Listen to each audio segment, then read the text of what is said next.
In this video I'd like to talk to my Protection Paladin friends and share my subjective opinion on why Holy Avenger's Engraved Sigil Legendary Power in Shadowlands is a little overrated. Spoiler alert, as always I try to save you the time if all you want is just a nutshell of what I'm about to say to you. Well, in the nutshell, it depends on the use that you have that legendary power for.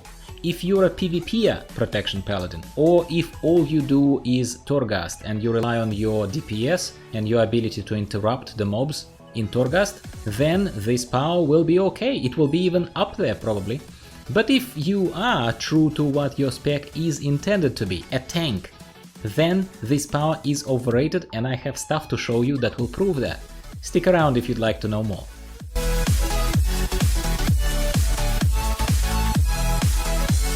Hello everyone, welcome back to the channel. I'm your host Gyro. Welcome back to all of my Protection Paladin friends, particularly warm welcome to them today. Recently I am back in tanking mode. I tank on my Guardian Druid and I tank on my Protection Paladin. I have obviously a Demon Hunter as well and a Death Knight who still is on the very slow way to 60, as I kind of was a bit burnt out and haven't been playing much. But I'm a little bit more back in the game, I'm pleased to tell you now. So we are looking at legendary powers, we are looking at particulars of tanking dungeons, particulars of tanking LFR lately. That's been the theme and that is probably going to be the theme of further few videos across different classes, not just Druid, not just Paladin. Today we're talking about Protection Paladins and the legendary power that really attracted me from its looks like fun use, and from that perspective I do not think that Holy Avenger's Engraved Sigil is overrated. In that regard I think it delivers on every account. Where it is tiny bit overrated is when we start comparing it to other powers, and yes, I'm looking cross-class, so I tank on Druid for example. I can't help but compare a tanking power of a Protection spec or Guardian spec in the case of Druid with each other. I can't help but compare those two things. Yes, they're different classes, but they serve the same purpose. So in essence, no, it's not one-to-one, I don't expect it exactly to even out, but from perception and from the experience perspective that all I wanted to do today is share with you that experience with my casual friends, there is quite a big discrepancy. There is quite a big discrepancy between these two powers, okay, that I'm looking at. So very recently, if you are not into Guardian Druids, you probably wouldn't have watched my video about what I believe is the best legendary power for Guardian Druids, and it makes you feel that way too. It is the Ursoc's Fury Remembered. It's fantastic because it empowers your main ability, arguably main ability of a Guardian Druid, which is Thrash, and it gives you an absorb shield from the damage dealt. Now let's take a look here. So with Paladin, and why I believe we're comparing apples to apples, we are dealing with a somewhat similar situation here, because we are dealing with the power that is for Protection spec, for tank spec. It empowers your main ability, one of your main abilities, which is the Avenger's Shield. It is like bread and butter ability for Protection Paladins, it's fun as hell to use as well.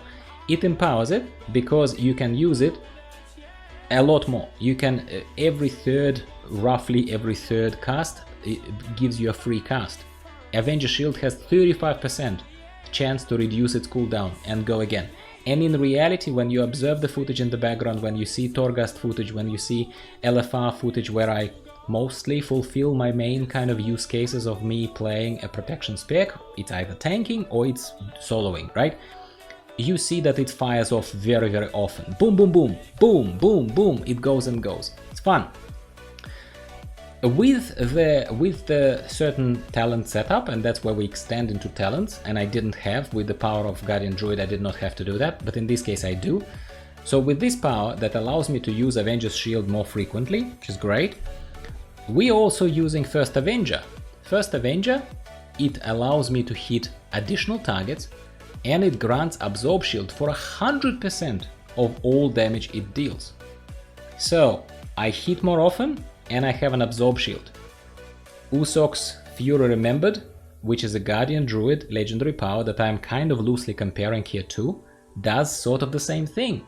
You empower main ability, you get an Absorb Shield. You empower main ability, you get an Absorb Shield here as well. So, now that we've established the baseline of why I even think that it's acceptable to compare these things, that's why I think so.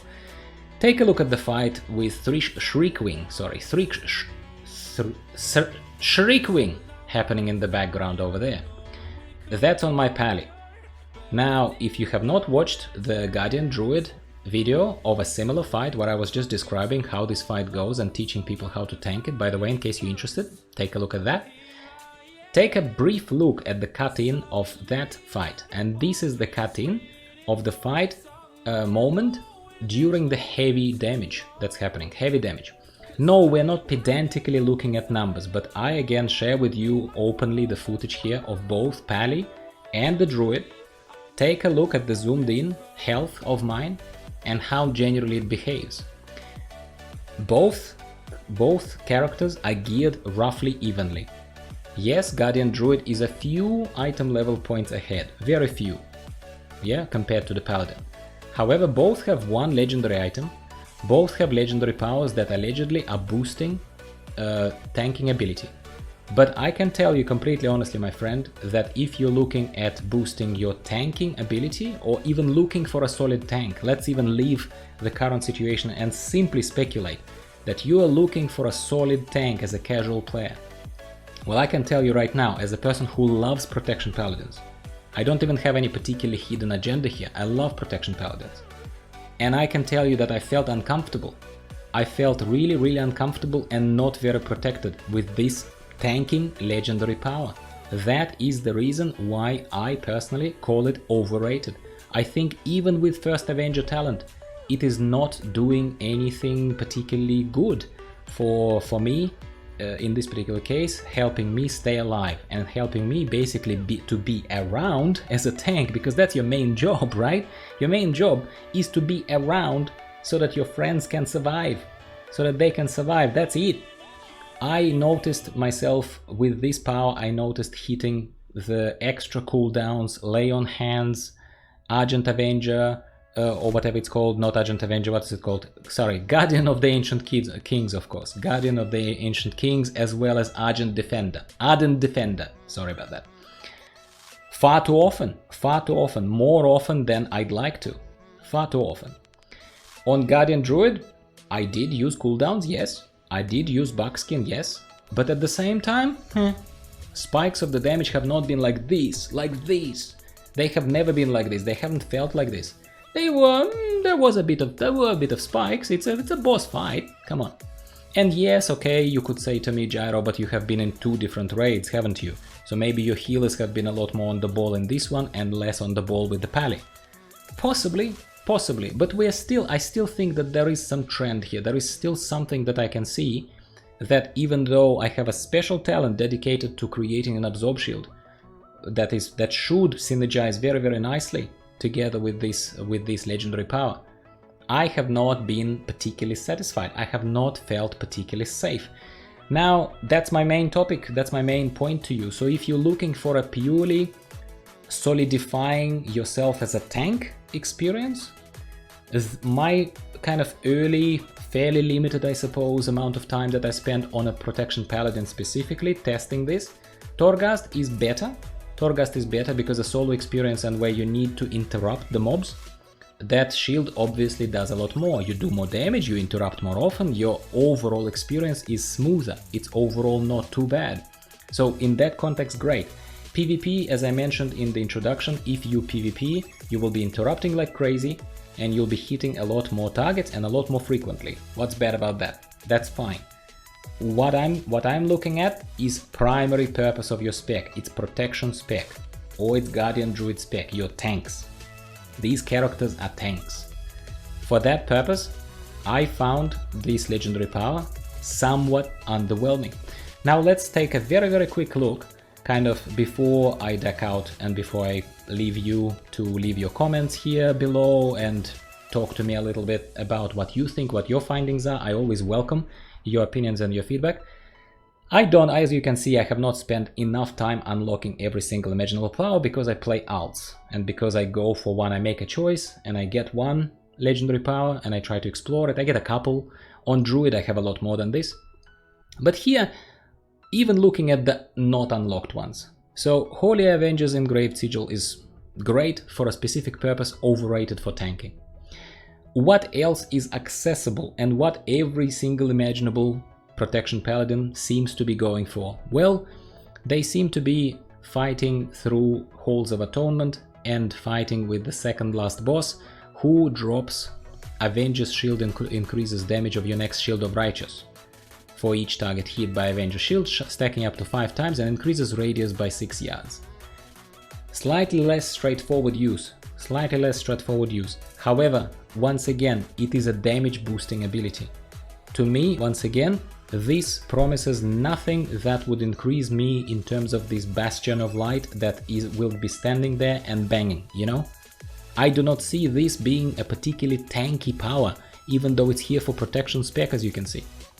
The only item here that, at least to me, at least to my opinion, to my perception, to my ability to comprehend what these descriptions are talking about, what the descriptions of multiple powers are telling us about, the only thing that I probably would go for, and I have not, as you can see, because I hate Torghast, I still hate it, I don't think that it's fun, and I don't think that it gives me any reward worth my time beyond perhaps the legendary powers, but that's you do once and you forget about them. Maybe I'll do this.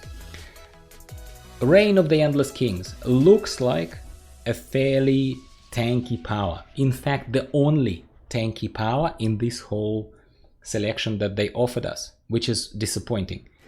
When you drop below 20 health, which is pretty low to be honest with you, you're practically dying.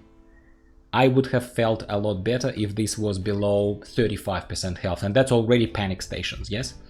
Below 20, you're practically dead. You're almost dying. But okay, I'm gonna go with this for now. But you become infused with the Guardian of the Ancient Kings for 4 seconds. Guardian of the Ancient Kings, if you don't know, again, it's a cooldown on a 5-minute cooldown, which is a lengthy cooldown, that reduces all incoming damage by 50%. So this is pretty tanky. This is pretty decent, yes? Sorry, what am I looking at? This, yes. And this effect can occur every 45 seconds. So it's pretty good. It's not too bad. So I say for pure tanks, for people who push it through Mythic Plus, through kind of other kind of slightly more challenging content than I probably play, I'd say Reign of the Endless Kings, which will drop from Torghast, Mortrigar, Layer 3. It probably will be worth your while. Let me know if you already have this power, or perhaps multiple powers. Tell me first of all if you agree with my assessment, partly educated assessment I would dare say, even if I haven't tested everything else, I have something to compare to, even if it's my Guardian Druid, other class. And let me know what else. You know, Ardent Protector's Sanctum reduces damage while Ardent Defender is active by additional 10%. Doesn't happen often enough to make use of this power. Not impressed, at least even from description, just not impressed. So let me know what you think is the power that would be properly suited for Protection Paladin and would be an absolute lifesaver. And before I let you go, again, last thing, something that feels a lot more legendary is something like this Splintered Heart of Allah, which is just a trinket with an effect, which is passive effect, that it absorbs quite a lot of damage from a lethal attack. And then it can only occur once every 8 minutes, which is an obscenely long cooldown again. I think it's not fun. I think they should have given us a bit more leeway here and maybe given it to us on 5-minute cooldown, something like that. But that, to me, once again, is a lot more legendary than these allegedly legendary powers. Talk to me in the comments down below. I hope you've enjoyed this video. This was supposed to be ranty, supposed to be my opinions, again, expression video for you to break the flow of the guides, I suppose. We need to talk to each other sometimes and maintain our connection as a community. And as always, I welcome your contributions, corrections. Maybe you are a lot more dedicated now these days than I am to Protection Paladin tanking, but I definitely am very invested. I was very invested into Protection Paladin tanking in 8.3 before Shadowlands. Now a little bit more so, kind of steering towards the Druid, but I still keep an eye on the Paladin. I love how it plays. I'm just a little underwhelmed by how the legendary power performs, the one that I chose anyway. Talk to me in the comments down below. Videos are being released twice a week. Like the video, subscribe to the channel. I am also being made aware that a lot fewer people have been receiving notifications of my videos coming up in their feeds, hence a lot of people missed my content. Funnily enough, I think it has something to do with the YouTube algorithm, although I don't know, it's a very hard speculation here. All I know though is that if you are one of my supporters and if you like my content, please not just subscribe and not just like the video, but consider also ticking that bell icon, because that guarantees that you will receive a notification when my content comes up. Not many people have done this so far from just looking at the analytics page on my in the dashboard of YouTube video, and I think that that would definitely help the channel growth and kind of exposure of the content, because yeah, that's just how YouTube algorithm works. Who knows exactly what's going on. Appreciate your help with this, and I'll be speaking with you very soon once again about something else World of Warcraft related. See you later. Bye bye.